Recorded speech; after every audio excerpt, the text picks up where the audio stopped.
Les Confessions de saint Augustin, livre 7, chapitre 21. Qu'il trouva dans les Écritures saintes l'humilité et la vraie voie du salut qu'il n'avait pas trouvée dans les livres des platoniciens. Je commençai donc alors à lire l'Écriture sainte avec une ardeur extraordinaire et à révérer ces paroles si vénérables que votre Esprit Saint a dictées lui-même. Mais rien ne me touchait tant que les épîtres de saint Paul. Et je vis évanouir en un moment toutes ces difficultés qui me faisaient croire qu'en quelque endroit il se contredisait lui-même et que ses paroles ne s'accordaient pas avec celles de l'ancienne loi et des prophètes. Je reconnus que ces écritures si pures et si simples ne sont animées que d'un même esprit et ne contiennent que les mêmes sens, et j'appris à les considérer avec une joie mêlée de respect et de crainte. Je connus d'abord que tout ce que j'avais lu de vrai dans les livres profanes se rencontre en ceci, mais que ceci nous l'enseigne en relevant la puissance de votre grâce, afin que celui qui vous connaît ne se glorifie pas comme s'il n'avait pas reçu non seulement cette connaissance, mais aussi le moyen de l'acquérir, puisqu'il n'a rien qu'il n'ait reçu. Que non seulement il soit excité à vous connaître, ô mon Dieu, qui êtes toujours le même, mais aussi qu'il soit guéri de ses péchés pour se rendre digne de vous posséder, et que celui qui est encore tellement éloigné de vous qu'il ne saurait vous apercevoir, ne laisse pas de marcher dans le chemin qui le peut conduire à vous, afin qu'il vous voie et qu'il vous possède. Car encore que l'homme se plaise intérieurement en la loi de Dieu et désire de l'accomplir, comment s'affranchira-t-il du joug de cette autre loi qui est en lui-même et qui, s'opposant à la loi de son esprit, le réduit sous l'esclavage de la loi du péché qui règne dans toutes les parties de son corps? Car vous êtes juste, mon Dieu, et sont été nos offenses, nos impiétés et nos crimes qui vous ont obligés d'appesantir votre main sur nous et de nous livrer avec justice à ce premier des pécheurs et à ce roi de la mort qui a persuadé notre volonté de se rendre coupable comme la sienne l'était devenue en se séparant de l'obéissance qu'il vous devait.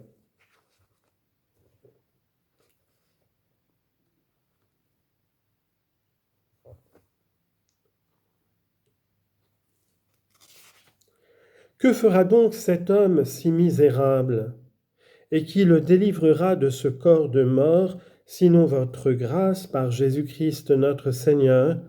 que vous avez de toute éternité engendré de votre substance en tant que Dieu, et créé dans le temps en tant qu'homme, pour être le chef et le guide de tous ceux qui marchent en vos voies, lui en qui le prince du monde n'a rien trouvé, qui fut digne de mort, et n'a pas laissé néanmoins de répandre son sang innocent, ce qui lui a fait perdre le droit qu'il a sur nous, et a effacé en notre faveur l'arrêt de notre condamnation. Ces philosophes ne disent rien de ces mystères dans leurs livres. Ils ne nous donnent pas la connaissance de cette humble piété qui ne se rencontre que dans le christianisme. Ils ne parlent pas des torrents de larmes que les fidèles répandent en confessant leurs péchés, du sacrifice que vous offre un cœur contrit et humilié, du salut que votre grande miséricorde a accordé à votre peuple, de cette sainte cité, de cette Jérusalem céleste qui est votre bienheureuse épouse, de ce gage de votre Esprit Saint que vous nous donnez dès ici-bas, en nous donnant votre grâce, et de ce calice précieux qui enferme le prix de notre rédemption.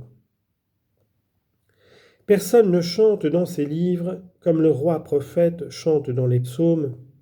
Combien mon âme doit-elle être assujettie à son Dieu, puisque c'est de lui seul qu'elle doit attendre son secours, puisqu'il est mon Dieu, mon refuge et mon protecteur, et qu'étant soutenu de lui, rien au monde ne pourra jamais m'ébranler. Psaume 62, versets 2 et 3.